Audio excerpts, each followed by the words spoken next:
Okay, but hello everyone. Welcome Cyberweek 2019, day 3. Thank you so much for joining us. We've had a really wonderful couple of days, and I'm super excited about this presentation. We have Chris Draper with us today, who's a very good friend, runs Trokt, and he's going to tell us about ethical technology risk. I saw some of this presentation when we were in Williamsburg, and I'm excited to get it into Cyberweek so we can extend the audience beyond the people who could have been there in person. So Chris, thank you so much for being here and doing this session. And why don't I hand it over to you? Yeah, no, thank you very much for the opportunity to present today. So the goal here is to help individuals get sort of an understanding as they're starting to see technologies come into the space, as they're starting to see in their own practices, as people say, oh, we need to do this more digitally, we need to move here.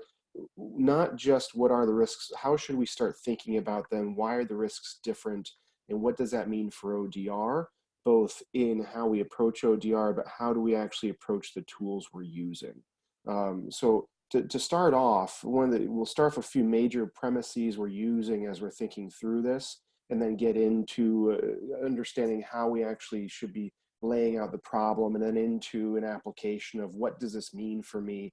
How should I actually apply this as I'm actually looking at these different technologies and thinking about this moving forward? So the first main thing to think about, how we're looking at ODR for the purpose of this is, we're looking at ODR as being the process of managing a dispute involving dispersed parties of team members. So that means individuals who aren't in the same room, who may be in different continents, different countries, different times. Typically this involves one or more internet-based applications to enable real-time and asynchronous communication. So this ODR in general goes past just having a Zoom meeting. It goes past just having emails back and forth. It goes into any time I've got my parties that are dispersed, and I'm communicating them with some tech-enabled type method. We're considering that ODR in this case. There's no lack of tech options for this, and nearly every practitioner has used some combination of things along the way. And just because you're using one item or another doesn't mean it changes that general premise, because fundamentally how we do ODR, no matter what tech we're using, is going to come down to, I have often an asynchronous issue identification. So maybe I have a help form that is started with. I have some way for real-time or asynchronous collaboration. Maybe there's a chat bot, or maybe there's someone sends you back a request for more information. I'm collaborating until I end up with some asynchronous codification where, hey, this is the outcome we're going to have for this issue identified. At the end of the day, what we have is ODR is a communication cycle. If we're looking at the entire system as a communication cycle and the technology is fitting into those pieces of that communication cycle, we can start looking at what types of tools are out there, what are they looking to achieve, what are the risks, and what are the things we need to be conscious of when we're looking at them. So really ODR comes down to, in most cases, really sort of two different types of strategies. We have what are really going to be filtering types of ODR, and we have facilitating types of ODR. Filtering, if I'm looking at a filtering type system, it's still a communication strategy. It's still, we identify the issue, we use our ODR process to reach an agreement that we all have codified and agreed. And if it's good, we're done. And if it's not, we just keep iterating back through that loop. A filtering style process, how we would typically see that is, this is where we're using chatbots, we may be using AI mixtures, we may be using information about the individual, with the purpose being, how do we, as quickly as possible, filter that person into the right bin that they should be in, typically with things that are going to be revolving around money awards or other types of monetary negotiations, is where filtering type tools work really, really well. So a parking ticket, how do I make sure that the person is in the right, they're in the right county, they know they did the right thing that we're talking about that makes them eligible to pay. We then figure out how quickly we get to them the right payment amount, and we finish that payment off. That would be a very, very good application of a filtering type tool. And there's all kinds of different pieces that have been discussed in the work as to how broadly can a filtering tool be used in the courts or in other types of systems. But fundamentally, a filtering type system is going to be I'm collaborating by identifying who it is and figuring out how do I get them into the right bin quick as possible. The other approach is what we'll see as mediators, typically, where we have a human in a loop.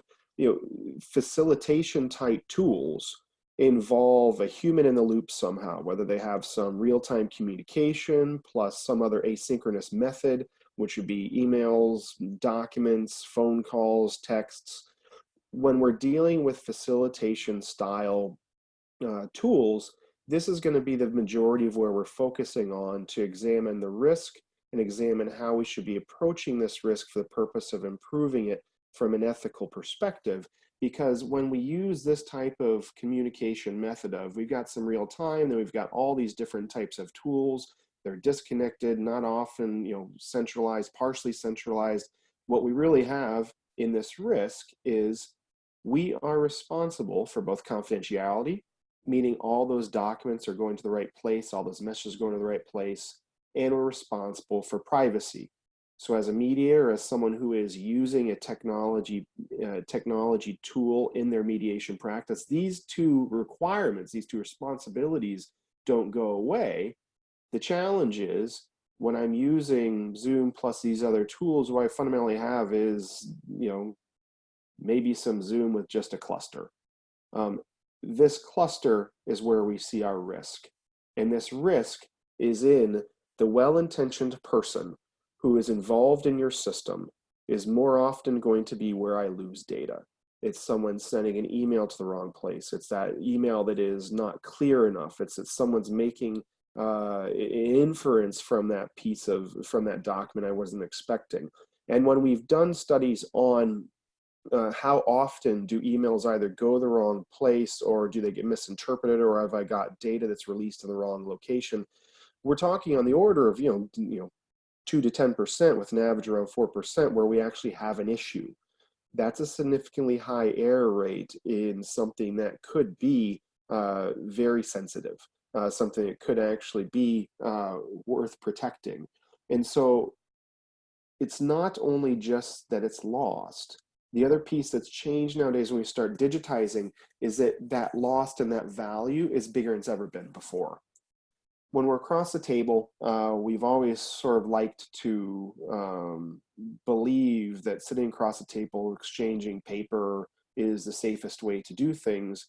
However, almost every type of data breach in a labor relations negotiation, for example, came because someone took all that paper that's supposed to be shredded and they just handed it out to other individuals.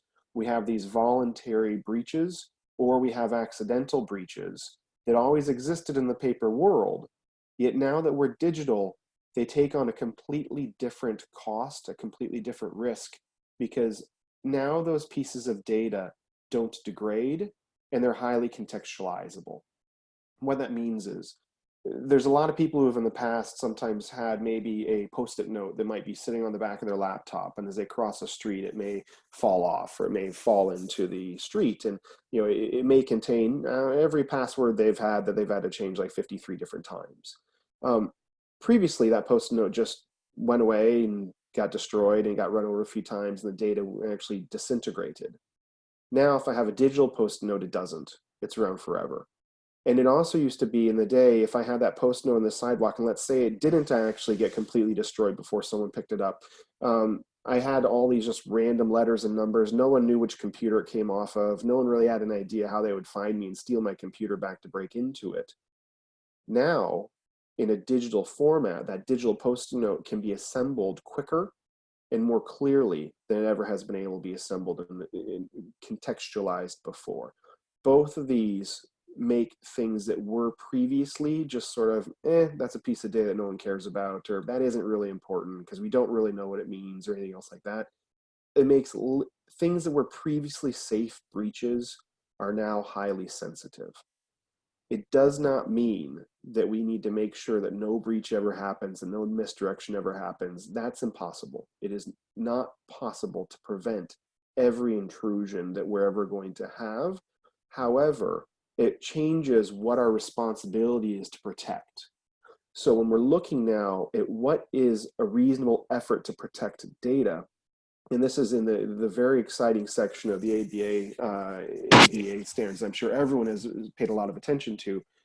Reasonable efforts to protect are fundamentally getting into what is the risk of the system I'm using. We need to start thinking about the approach to our data of saying, this doesn't say reasonable is making sure no one ever gets in, which is impossible. It's saying you should be using the most cost-effective tool that is the easiest to use to ensure that those breaches are fully minimized as much as they can be. That is something we need to start thinking through as we're starting to look at what ODR tools are we going to be using. Are we using an ODR tool that, given the way that I'm looking to communicate and solve these problems, that is going to be the least likely to breach information that's still usable and still cost effective? All of those are a risk function that we need to start thinking through.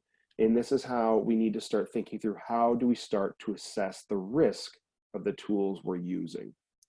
For people who aren't familiar with risk is mathematically really rather straightforward. It just is something that we've never really thought about often in how do we quantify and we use. So basically, we need to look at these things. If I'm in my ODR practice, I've got a document that may be important.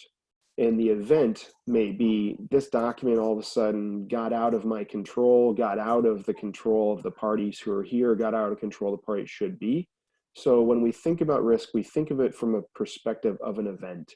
So if an event occurs, which would be this document is no longer in my control, the first part of risk is understanding what is the probability of that event happening. Using the tools I have, what's the probability of that actually being released, right?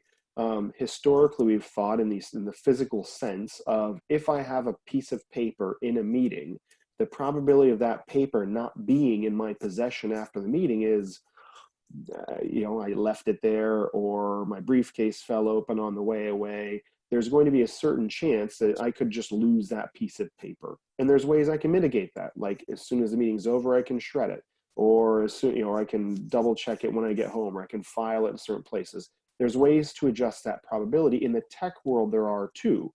We just need to be thinking about where those risks, where those chances for probability of loss are, because in some cases they're very different. The second piece to risk is, if that event happens, how much does it cost? For example, if I'm in my traditional space and I have a piece of information that was handed around in the collective bargaining room, and it turns out that I take that paper and I wasn't supposed to give it over to the other side on accident, how much would it cost to actually engage a lawyer, engage a specialist, engage everyone else you need to figure out where that data come from? What process are we going to remedy it with it? It's not just how much is this worth if I have a federally, how much would a court sanction me for some violation that has a set cost. It's how much does this even cost to actually unwind? If I have a piece of paper that goes the wrong place and I now have to go through the process of figuring out what the damages are, as soon as I talk to a lawyer for a few hours, I'm already to a few $1,000s of cost.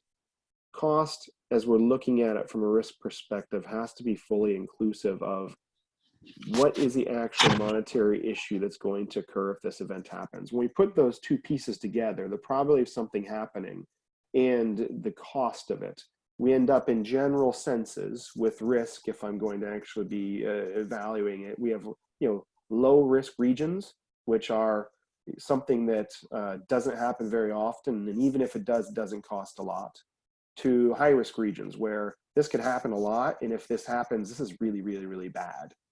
This is the typical way we need to start thinking about the tools we're using, which is, what's the chance they're going to have something bad happen, and how bad is it from an actual cost perspective? To try and think through this a little bit of, what does that mean? How do we actually think about the problem from an architecture perspective when it comes to protection? If we think about our data as we have a big old pile of gold, And we want to make sure that that pile of gold is, protected from the latest Bond villain out there, right?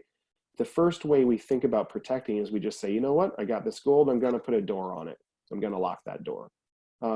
We know that there's going to be ways to break that lock. There's going to be ways to break in and get to the big pile of gold. So the way we typically think about this in security, for anyone who's had an IT person say, oh, well, now we need triple factor with password changes every 13 days. And oh, by the way, you can't have the same password for another 964 days. That's really more locks. And so I just keep putting on more and more locks, and I have to jump through more and more locks to get to the pile of gold. That's an example of reducing my breach probability. The challenge with reducing breach probability too much is now I just can't use it. And now the other part, one of my parties, if I send them, 53x encrypted email or whatever it is with all our multiplexing and who knows what the latest buzzword is, they can't use it. And if they can't use it, we can't have meaningful flowing conversation. We can't actually get to a human solution to a human problem because we can no longer effectively communicate. And another approach, if I'm going to protect this gold, is not just I have a pile of gold and I have one door. If instead I think about this and say, you know what if I just put a bunch of doors up? So one lock may get broken, but because it gets broken, you don't get everything. You just get a little bit. So I've now reduced the probability, I've now reduced the cost of an actual breach. So instead of actually saying, hey, once you actually get into one site, you get everything. Like, for example, if I organize with Dropbox all of my files in such a way that this person is supposed to be able to get into this single folder, but I accidentally then gave them access to the folder above, and they now have access to all the files of all these 53 cases I'm working on, few they really shouldn't have access to. Making sure that individuals have segmented data is another way of reducing risk. So again, I have the ability to reduce my probability of risk, or I have the way where we can do mixtures of these within our tech, which says, well, I'm going to do a mixture of, I'm going to reduce access, meaning it's a little harder to communicate with each other, but it's worth it because of what could be lost. Or other areas where, you know what, this piece of data isn't important enough. I don't need to put as many locks on it. And if they are able to break into that section, you know what, it's still within a risk level that's tolerable.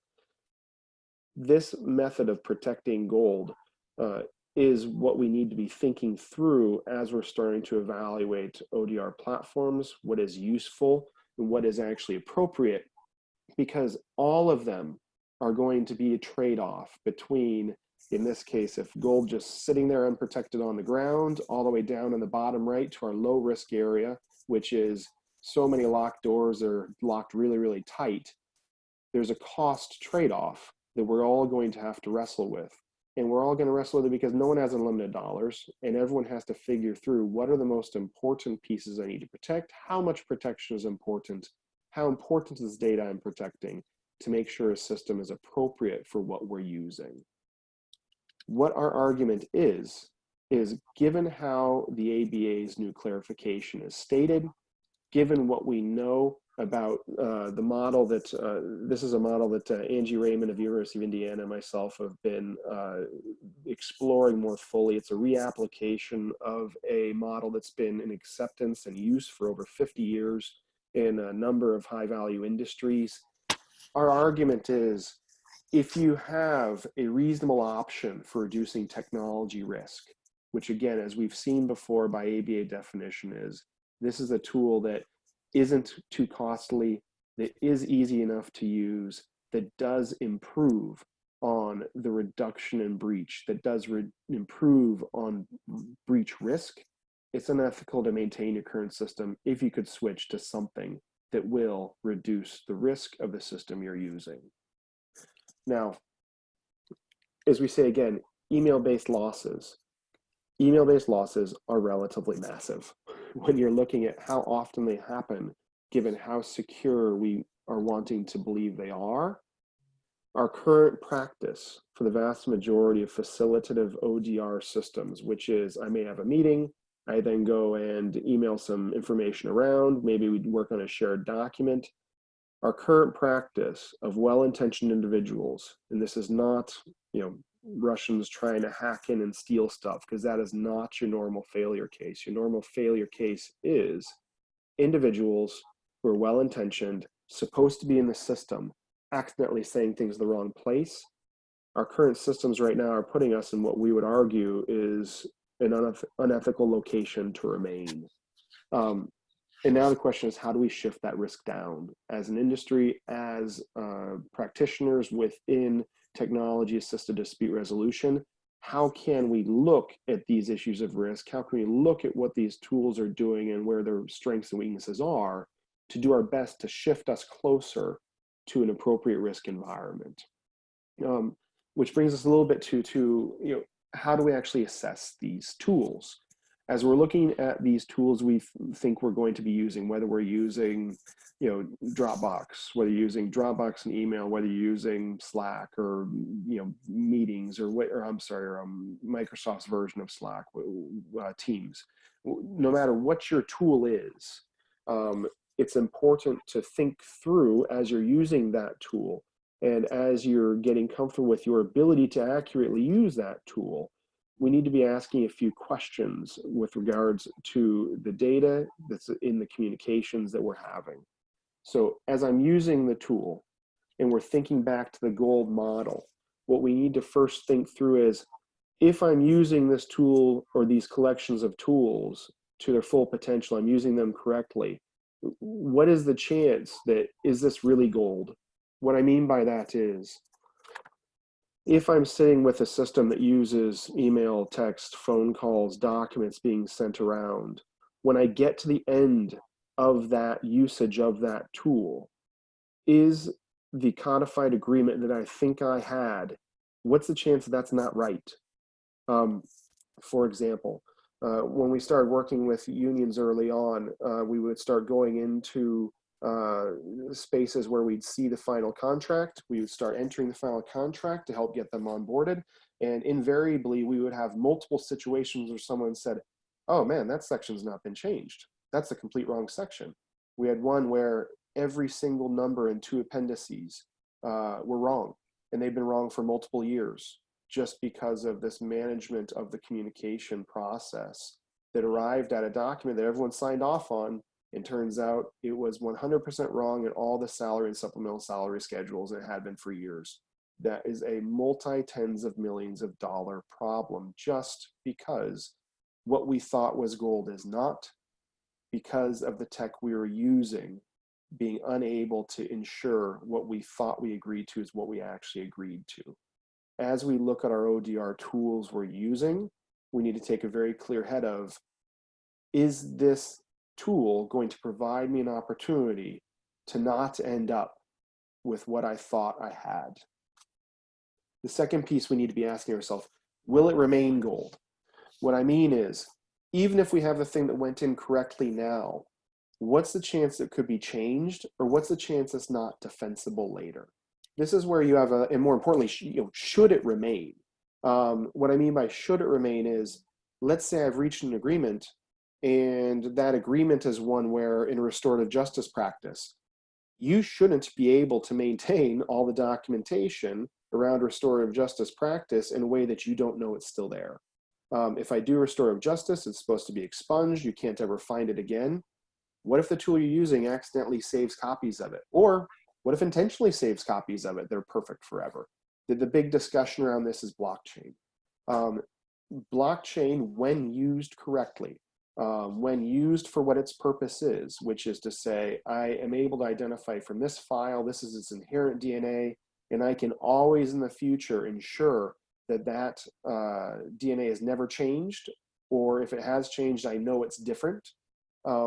If you have a tool that can do that, and you partner it with saving that data in a place that is actually fully distributed, is not in the same place, we may have a good tool that's going to be used for ensuring that your gold remains gold forever. However, if, for example, in restorative justice practice, I now install a piece of data into that immutable record, then I can then actually connect to something that exists forever, that's illegal. You have to be very, very careful about, is the tool I'm using something it can, or even should I be making sure this is going to remain perfect forever? So that second question is this tool, in how I use it, going to ensure I have the control over that data all the way into the future to make sure it's appropriate for what the use is? And the last question we should be asking ourselves is, does the context reveal the gold? Meaning, with regards to privacy or confidentiality, there's going to be a context around data now that is often more important than the data. And is my context something that actually tells people what's inside? For example, if I'm a divorce attorney and I have encrypted email, and I accidentally send an encrypted email to my client's partner before they know what's happening, I've really released the value of what's going on there already. They probably don't even need to actually unencrypt and see inside. They know what the cost is of the dispute that's coming in a lot of cases. Those are big problems that we don't think about as often because we've typically built an internet that expects things to go where they're supposed to go. And because, to be fair, as a bunch of engineers who just want to communicate with each other and trusted everyone, it wasn't built for an environment where we may not necessarily trust, or we may not want to be immediately transparent. Context around our data nowadays is incredibly important to remember to manage, because releases can occur, or major costs associated with a breach can occur without the document itself actually being breached. Back in the day when we said, here's all the data on this piece of paper, and we were unable to contextualize that piece of paper, and we never knew if it was a draft, is this a final, is this what's actually there? That wasn't as important. Now, if someone isn't careful about how they use a PDF document, you can not only see how many people made revisions, where that document was saved, how it got passed around. All that is sitting there on that document if you're not careful in how you do it. Individuals who go and retract or go and do I'm sorry, the word is blanking on me, where the Paul Manafort case, where Paul Manafort did not know how to redact in a PDF, and so all you needed to do is copy paste below it. Right.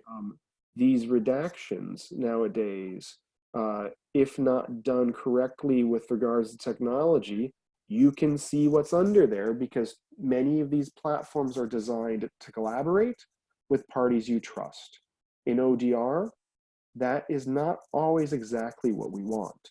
So again, we need to be thinking through, is this gold? Will this gold remain?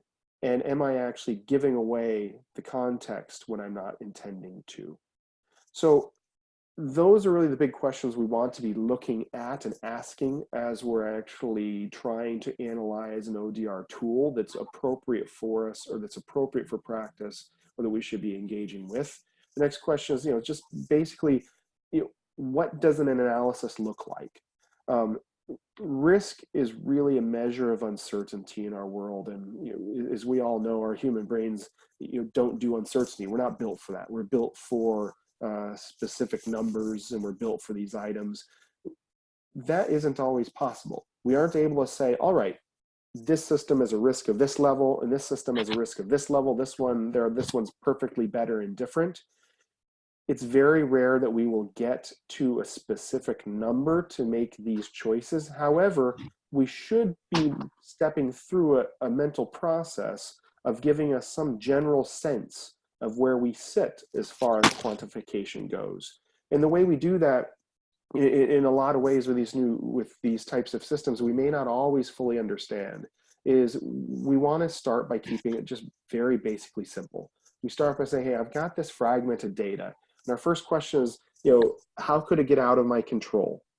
If we just take the time to step through our process that we're using, if, for example, I'm having my communications with email after the fact, it could get out of my control by me misaddressing it. It could go out of my control by someone I sent it to sends it on. It could go out of my control in any number of hosts of other ways. We need to be thinking through, what are those sources of failure? How can I lose that?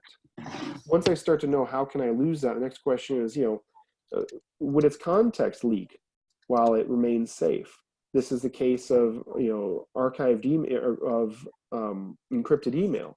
If my solution to the email loss is, oh, I'll just encrypt it, well, we need to think through, given what's in there, given the value of what's in there, the value of this dispute that I'm in the middle of, is that really safe, or is that in some ways just giving me a reduction in a breach rate? It's not really giving me an avoidance of a breach. And once I've thought through how big is this release, right? Am I giving out a partial release with the tools I'm using? The next question is, how often does something, has that happened to someone else? How often has this actually been released?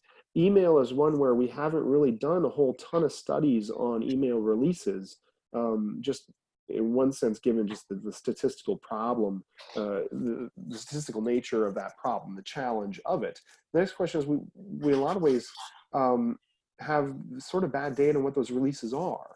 But we do know, more importantly, if I do let this thing release, the most important part we probably got to get a handle on is, how expensive would this information be if it actually was released?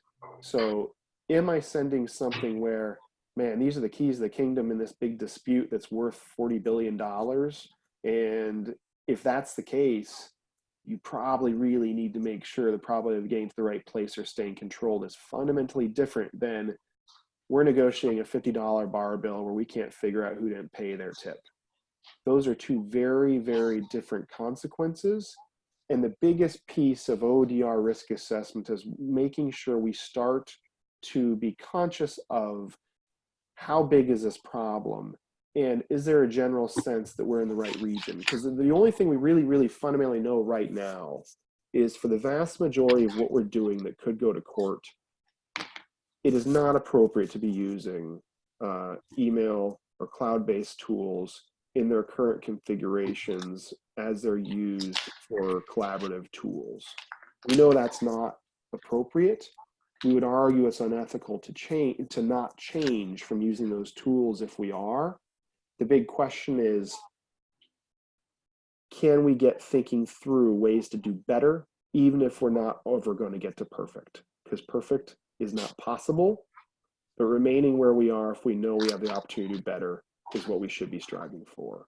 So that's the presentation. If you have questions, issues, or concerns afterwards, again, we'll have questions here for as much time as everyone wants, but please feel free to email or call anytime if there's other ways we can be useful or helpful.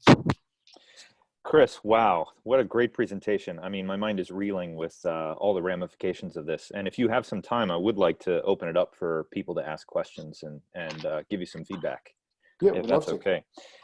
Yeah, I mean, there's so many rich ideas in here. And I do think for the online dispute resolution field, this is crucially important for us to think about this. I see a lot of mediators who are using technology in their practice, but they're using freely available tools. They're using email, they're using cloud-based communication channels, and they often say, well, that's just what I had available. Like, that's why I decided to use Dropbox. That's why I decided to use email.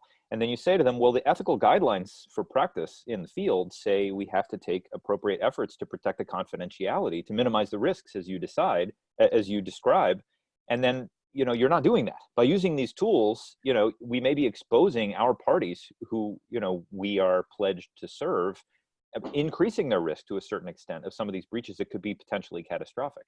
So I think this is really, really important that we think about this, not only individual practitioners like mediators and arbitrators, but also systems designers. We need to really, and the iCoder standards talk about confidentiality and talk about taking appropriate steps to protect the risks of data exposure for the users of our systems. So it's really important we think about this, and I think you provide a very well thought out and thorough rubric for us to do so.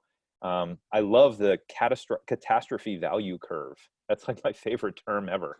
And I also loved, one of the things you talked about was, people will often not take appropriate efforts to insulate their users and customers and platform users against this risk, but they kind of use ignorance as an excuse. Like, well, I don't really want to know what the dangers of exposure are for the platforms that I've built.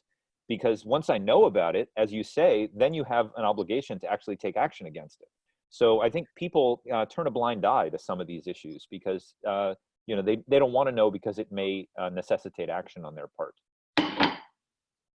Well, and I think that, yeah, I think that is going to be our challenge is in our legal system, we do reward, you know, not knowing more than we do fixing. But at the same time, I think what is also interesting is that we have not, as a community, come around to the fact that going digital has changed the magnitude of the consequences. Right. That's the most important one that we see is when you go out and ask a law firm, when they say, "What's your security?" The first question that needs to be asked back is, "What do you think security is?" Because Absolutely. if it's a Absolutely. if it's a restaurant menu of 53 different things, it's easy to forget that technology works a lot like prescription medication. If you mix the two incorrectly, you end up with a more significant fatal error than if you actually look at this is the outcome I'm looking for and ensure that all those pieces work together. Well, So, and the reason why I think your model is so helpful is because I find organizations often take two different approaches. I've worked with some law firms where essentially they treat every bit of data that they generate as the most important secret in the world. And it's sure. almost like they're putting everything into this safe and they lock it and they wrap it up with chains and they drop it to the bottom of the ocean. And then you go down and you open it up and it's just like, nonsense gobbledygook that doesn't have any value, but they're locking everything up because they say we don't want to have to go through the process of determining, like you talked about with the piles of gold. They're just like, okay, everything is gold, so we're going to treat it all like it's the most valuable commodity. Or Mhm. the other approach, which is like you say, the engineers, the folks that built the early internet, they say, well, everybody can get access to everything.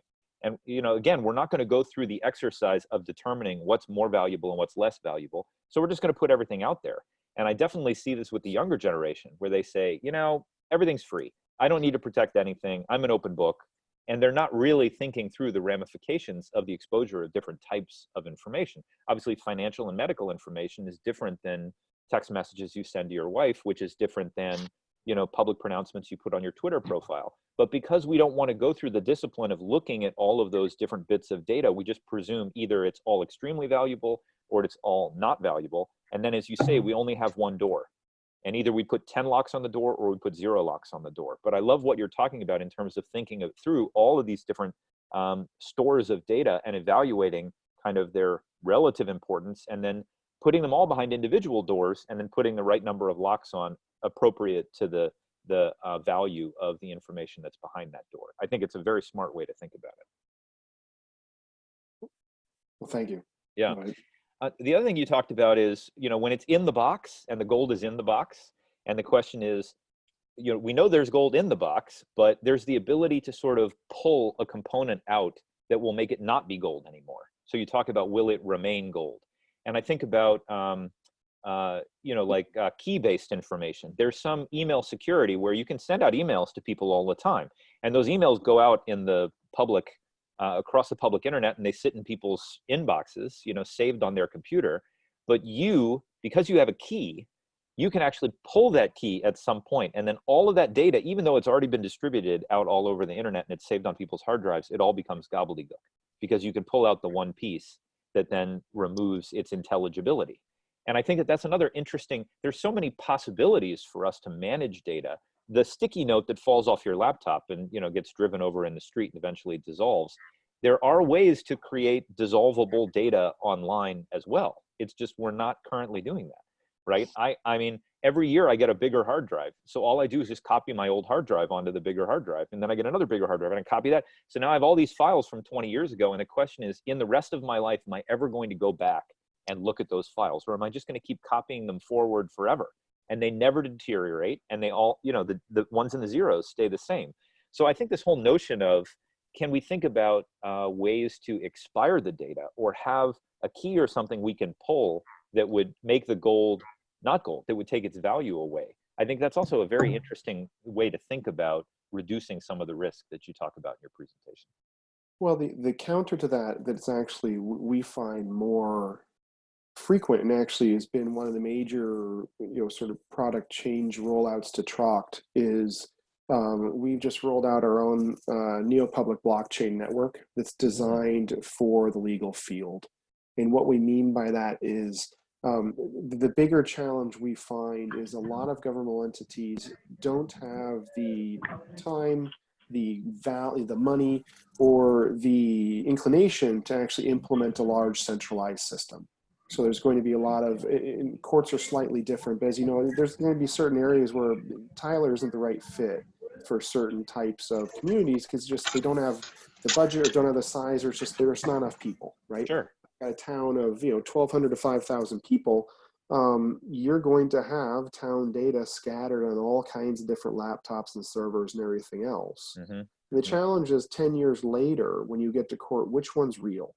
And the best they can do is a forensic analysis. They'll come up inconclusive because we're not really actually sure what on earth happened. Right. That's right. Um, what we've found is it's not necessarily that I don't want that future data to now be unreadable.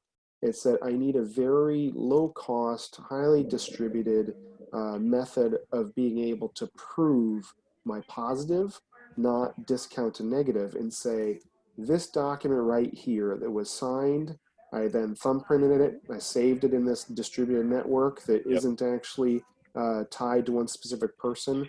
I can bring that out any point in the future and prove, even if it's just saved on Jimmy's external hard drive on accident somewhere, Mm, we can then say, oh yeah, I now have verified guaranteed chain of custody mm, over any period of time, hmm.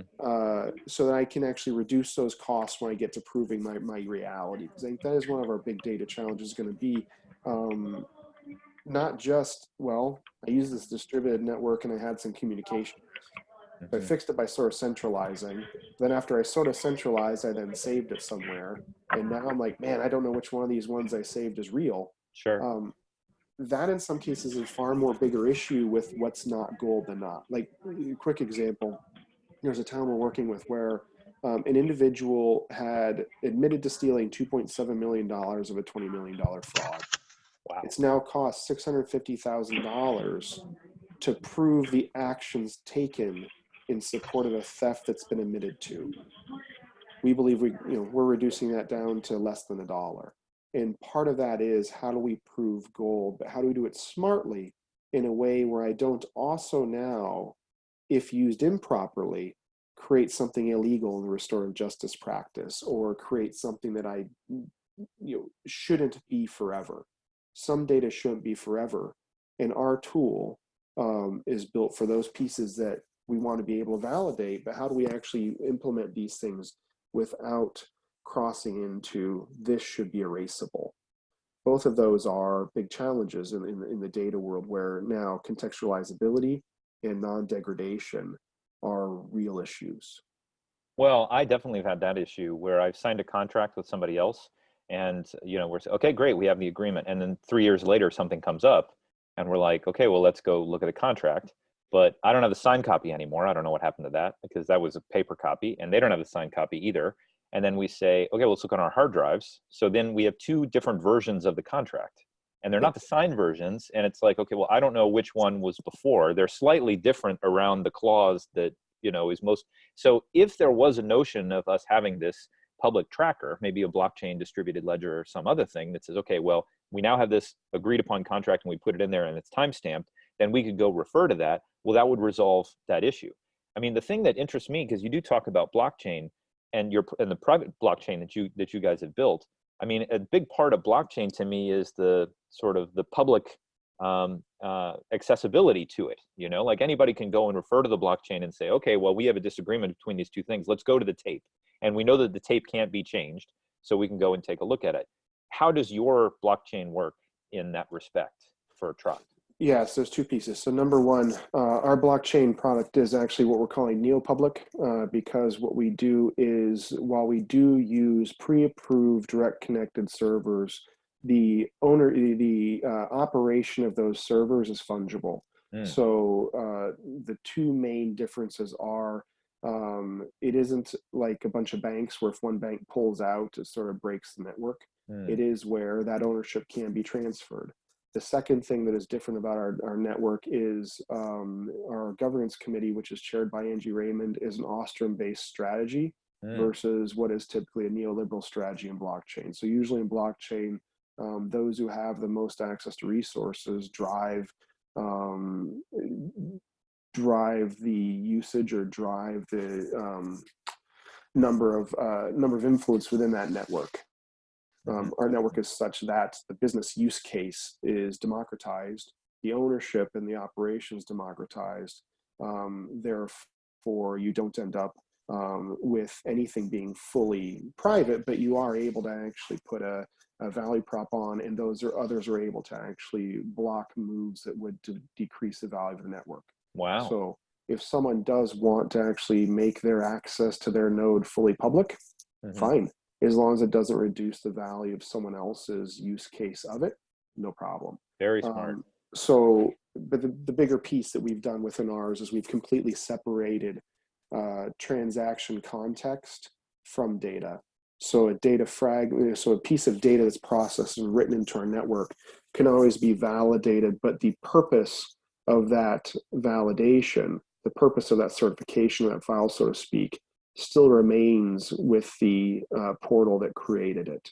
So there's no ability to see the context of transactions, like like the way that we found the Russian hackers in the election stuff was because we finally figured out one of them was this person, and then we could see all the entire relative transactions. If we start doing that in the legal tech space, that's very dangerous. Yeah, yeah. Public networks are, yes. That contextualizability of that, even though I've never opened up that data, if I now know that, Roy Cohn was Trump's attorney, it turns out all these other guys are mobsters. Well, Sure. I've now seen all that. If I'm using a truly public blockchain within a lot of these legal tech applications, as long as my design isn't thoughtful. But yeah, I mean, it does make me think the system that we designed for the American Arbitration Association, we gather lots of information. There's lots of negotiation, lots of confidential information, medical information is exchanged back and forth. But we did need to have a public record of all the outcomes. So what we did was we created a public database for all the redacted awards, which has all that sensitive information pulled out. And that's available to anybody. But there's also more information that's held internally in the system, which we need to keep track of, which may be valuable to the parties, but shouldn't be released publicly. So it sounds like there's a little of that in the blockchain that you're putting together. People can pick and choose what information is shared publicly and what's kept private. The other thing it makes me think of, oh, please, what were we going to say? No, yeah, I mean, I think from the one thing to be careful to make sure we're clear on is within what we're doing is we're actually doing an actual, truly distributed blockchain solution, meaning that we don't do any of the centralization that would be there. So where we would fit in that example would be, you may have your outside servers, you may or you'll have your private server that has all your private data. Sure. You may have a public database that shows public database. Where the value ours would be is in, as that data goes in, as that private data goes in, we can validate that it's never been changed in the future. And actually, if you want to play around with, if you go to ecert.email, is actually ecert as an e-certification. So ecert.email is our first sort of public use portal. And if you just validate your email address, you can play with it. But we actually created a portal that plugs into our network that allows anyone, whether they want to be protecting non-public copyright materials, or they want to be protecting trade secrets. Sure. It allows them to take any digital file, send it to themselves or those that they're working with, and it takes a thumbprint, a hash of their file, and saves it into the network to actually go back and validate at any point in the future, no matter where you save it, name anything else. But absolutely. Well, it would be interesting for AAA to make the decision, for instance, that these redacted awards would be put into a system like that, because as you say, we're just running a database that the information is listed in. As a sole owner of that database and no blockchain technology at all, somebody could go in and change that information. So you could theoretically, again, there is risk associated with having a single source of truth that's controlled by a single player. But I'm definitely going to go play with it. I think that's very interesting. It also makes me think of, in the early days of B2B e-commerce, there was a lot of talk about where we're going to create these public marketplaces where everybody can come in and buy and sell. And what actually happened was those public marketplaces were not nearly as valuable as the private marketplaces. where one large company like GE would create a captive marketplace and then pick all of the people that would participate in that marketplace, and then they would all share the benefits from participation, and it wasn't available to anybody who kind of walked in the door. And maybe that's the case for some of these blockchains as well. We may have, instead of public blockchains, we have private blockchains, and then you can pick and choose who gets to participate in that system. It's still distributed, it's still a single source of truth, and it's unalterable, but it's not that everyone in the world can go get access to it. You know, there are ways to sort of segment it so that only certain participants can utilize it. Is that Yeah, and I think accurate? and I think the approach we've taken with blockchain, and this gets a little to what Kevin's question is here Right, I was about to from raise the that. chat, is in some ways, we don't want to make any decisions as to how you plan to centralize or contextualize your data. The thing that is typically missing is a completely, truly independent access to a ledger of truth Mm-hmm. that is managed by individuals that we also know won't be degraded by other actors' activities.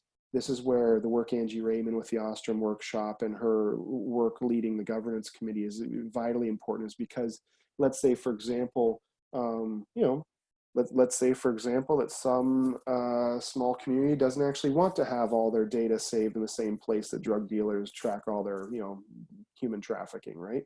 Mm-hmm. Well, goodbye Ethereum. Let's say you actually want to make sure you have a known budget, so you don't want to depend on mining. And so all of a sudden, if the Ethereum cost goes up, your ability to actually document truth in your community goes away because you ran out of budget and didn't account for a $20,000 Bitcoin, right? Right, yeah. Um, these types of issues is what we are looking to, these are what we want to fix without inhibiting if someone else wants to have their own mini chain before they write the conclusion into the full node on our side, all those other pieces. Mm-hmm. Our system is taking no preconceived notions of how people are going to approach that. Mm-hmm. So, and this is, I think, is Kevin's question is, what do I as a mediator need to understand about these concepts being discussed as far as the blockchain piece goes? I think the biggest issue with blockchain is going to be the only thing it does really, really well is if I don't have data that I want anyone else to see, but I need to someday prove that that data has not been altered, that is a perfect use for blockchain. Mm-hmm. Other things like, oh yeah, we're going to solve cancer because everyone's going to put all their data in and it's all going to be there perfect. Blockchain does not fix the quality of data that you're tracking. Bad data still can go in. The bigger problem with blockchain is that once bad data is in, it's in forever. Mm-hmm. And once it's in forever, now you may actually be in more trouble than if you never knew the data. Mm-hmm. You know, That's absolutely right. Yeah. so the problem with impermanent, or the problem with permanence, is that it's permanent. Now, blockchain for things where we say, here's a signpost, and I want to prove a positive. Great, great, great tool. And if we set up our governance structure so that no one is able to flood it with bad data, so that, when Bitcoin, for example, over 76% of Bitcoin transactions of hashes just a few years ago were all dominated by the East Asian region, right? Mm-hmm. That isn't necessarily something that's intended to be xenophobic or anything else. It's just that was not how that system thought it could operate. Public blockchain, you have inequities in it that you need to be conscious of from a risk perspective and understand what they can do and how they can influence it. But at the end of the day, the number one thing blockchain can do best is make sure that a thing you wanted permanent stays that way. Mm-hmm. If you start overusing it or start using it in the wrong system for the wrong purpose, it becomes a very dangerous tool to be using before you know what you want to save forever. Yeah, but to sharpen the pencil a little bit on Kevin's question, and I do want to get to Mirez's as well, but why wouldn't he, as an individual mediator, if he reaches a settlement agreement, could he say to his parties, hey, guess what? I'm going to go to ecert.email and I'm going to drop our settlement agreement into this blockchain. And if 5 years later, you guys don't remember what it was that you came up with or what the agreement was, you can go back and you know that that will not have been changed. It's exactly what was dropped in there 5 years ago. And the credibility of this blockchain ensures that you know that it's not been altered in the interim. Yep. Would that be something that would be useful to an individual mediator today? So the one caveat there is that the way ecert.email, that tool is built, is it does not save any data. It does not even look at your data. It just hashes the ones and zeros of your file. So I see. the way a mediator today would use it is you would still use our system with your regular storage. So you go to ecert.email, you have, hey, here's our agreement. We all agreed on it. We're all sitting in the room. We all signed it. We scanned it. I'm going to email it to all of you through this platform. And that scan is going to be, that scan is going to be hashed. Hashed That and the DNA is saved. And got then it. everyone gets that document through their email. They save wherever they want. If they want to save it on 20 thumb drives, just leave it saved in their email. Wherever they want to save it, they can. But what we were able to do is prove anyone ever brings it back, anyone logs back in ecert.email, no matter if it's one of 100 different files I renamed see. different things, they can prove that file they have as real. But ecert.email, to make sure that we're not risking data breach, does not save any file. Got it. So That makes sense. So if I send out 5 years later, I pull up that document and someone says, well, how do I know you didn't edit this document, yep, like 3 days ago? And then you say, yes, this is what we achieved 5 years ago. It's like, well, look, I actually hashed this document and put it into ecert.email. So you can see that this file that I sent you, it matches that's the what was exact hashed. that's the exact use case. Got it. Yes. Okay, well, that makes sense. I mean, I think that's an interesting possibility for mediators, particularly who are dealing in commercial cases where their parties might be interested in that kind of validation. This might be something that we would recommend that people do routinely to ensure, and that gets to Merez's point as well. The ICC, Merez works at the International Chamber of Commerce, they render arbitration awards all the time. And maybe it would also make sense for them to use ecert.email, not necessarily to take the full text of the arbitration award, but to hash those documents and put that in a blockchain so that people can then come back and refer and say, okay, we know that this is the exact document that was generated at the end of that arbitration because it was put into the blockchain at that point. And and again, our design was built for those exact things, which I think maybe the other point they're getting to is some of these awards after a certain part of time, we may want to actually have them go away, right? So for example, in restorative justice practice, within our system, you can actually make sure that that restorative justice decision is actually hashed, so you can always prove it is what it is. But if all of a sudden you say, you know what, this kid's aged out, we need to get rid of it, or this award is, we're too late, we need to get rid of it, you can actually delete that file.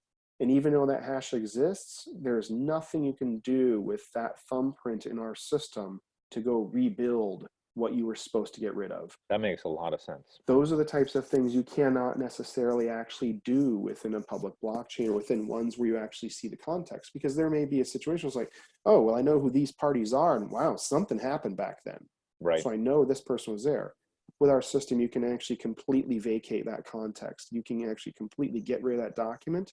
If no one ever has it again, awesome.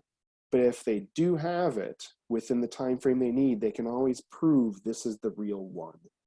Yeah, So, I mean, it's interesting. In Europe, they talk about the right to forget, yes. and if you have a traditional blockchain structure where you're actually putting the data into the blockchain, there is no right to forget. You can't take it out. It's unalterable. But your system gives you the surety of the blockchain system because you hash these documents and you blockchain the hash, but you can delete the document later. So you can forget about it if that's what you determine is the appropriate outcome, even though the hash is still in the system. So I think it makes a lot of sense. It really does.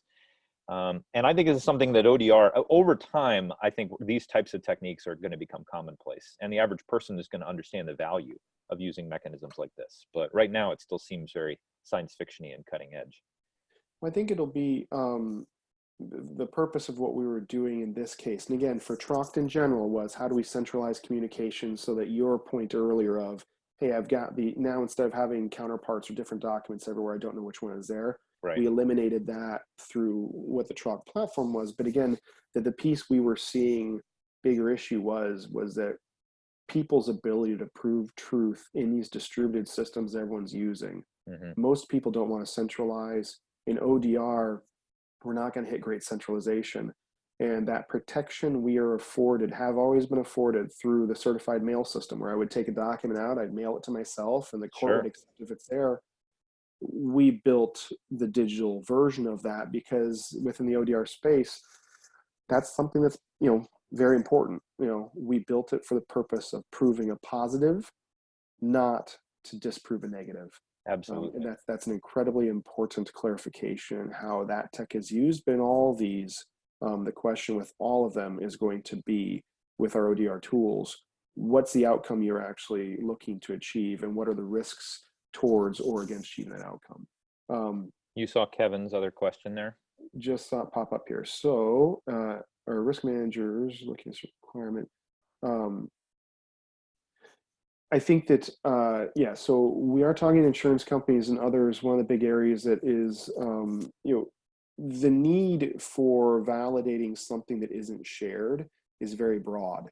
One of our use cases we actually have been, playing with since the beginning is, for example, truck transmissions.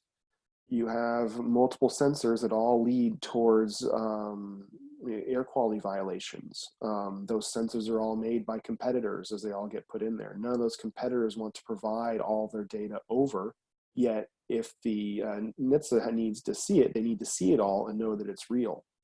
That's the type of positive validation that that strategy is necessary for. So if something happens, they need to get all their data. They can say, this is the data. We aren't VW and we faked it. This is actually the real stuff that existed on that date. There are organizations looking at that new need for having some sort of positive validation broadly. Especially with respect to HIPAA, it is very important that, again, we aren't sharing too much at the wrong time. And most importantly, getting to our risk model, that we're not assembling too much data in the wrong place that can allow us to get through a door and get more than we ever should have. So, we're starting those discussions, obviously, in a general sense for the purpose of this talk. The concepts, our approach is anchored in our logic of this risk model. We're not the only one that could ever possibly do it. We obviously believe it's the best, but at the same time, we can promise that we're not always going to be the only one. We have a really good set of people on it. However, sure.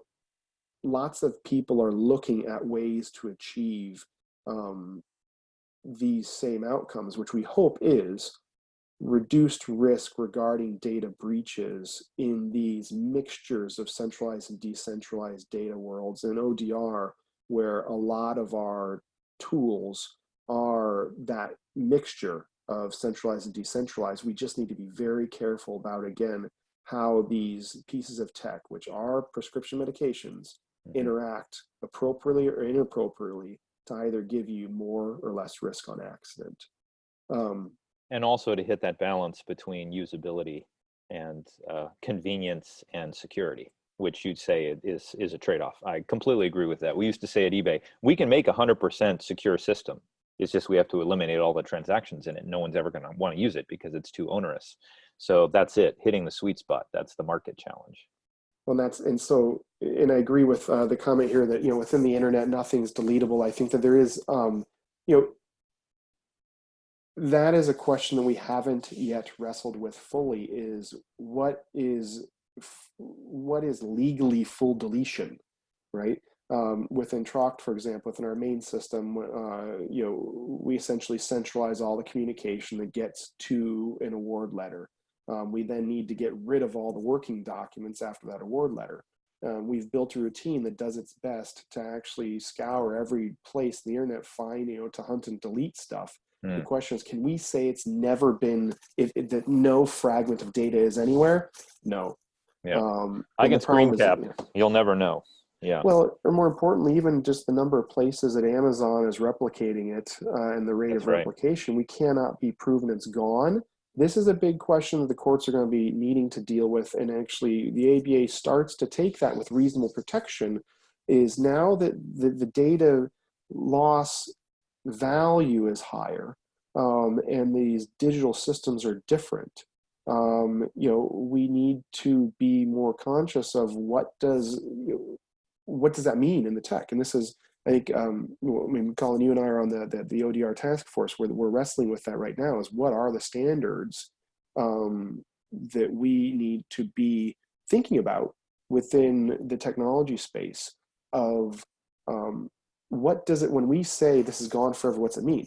The original origin of this risk model. And so to answer Walter's quick question here, the Sure. big summary of what this presentation is about is how can we look at technology, what questions should we be asking, and what algorithm of assessment should we be using, so to speak, to identify whether or not the current tech we're using is providing reasonable protection for digital data, and under what conditions is leaving a tool that we know is not providing reasonable protection unethical to do. Mm-hmm. That's the main layout of what we're trying to do with this talk and with this model. It was put together because confidentiality in the American legal system is relative. Something is not confidential in the legal system if the cost of protecting it is greater than the value of its loss. Yet there is no model in the American legal system for defining that relationship, which is why what we've done here is take over 50 years, this is half a century of accepted math, of accepted theory within aerospace, petrochemical, nuclear, high consequence environments, scaled it down to the probabilities we're dealing with, and hoping it can be used as a potential model for how the legal system should be thinking about these relative risks when we're assessing both data and the standards we need within the courts. Well, I think that's more explain it like I'm 13 than explain it like I'm 5, but it's good. You really laid it out. And my main concern is I think that a lot of ODR applications that I've seen out there are in the red zone of your graph. I think that they're not taking appropriate steps because they just aren't thinking about it in a systematic, disciplined way. So I think your model would be very helpful for us to go and look at some of these applications and do an assessment to determine what ethical obligations do they have to take appropriate steps to protect that data. So this is, wow, this is just mind-bending in terms of its sophistication, Chris. This is definitely the the presentation so far this Cyberweek that has made my mind turn over the most times. But I think this is great, and I think a lot of people are going to want to watch this stream and have continuing questions for you. But I know you've got a hard stop coming up, so I want to make sure we respect your time. We're even over the hour that I booked you for. But do you have any closing comments or anything that you'd like to share? Thank you very much for the opportunity to present. And as I say, if, oops, where do we, oh, sorry. On the communication, please feel free, anyone that is interested, we'd love to help if there's ways we can. As I say, if you go to ecert.email, if you just validate your email, so you get 100 free credits to use. If there's comments or things that we can learn from that anyone has, or thoughts on things, that would help in both the model and we can do better, we're always looking to figure out how to get better and how to participate. So appreciate everyone's time and contribution today on the call here. Absolutely. Thank you for taking the time, Chris. And unfortunately, because everybody's muted, you can't hear their applause. So I'll applaud on their behalf. Thank you very much for the time, and I look forward to continuing the discussions with you. Keep up the great work. Thank you. Talk to you soon. Okay. All right. Take care.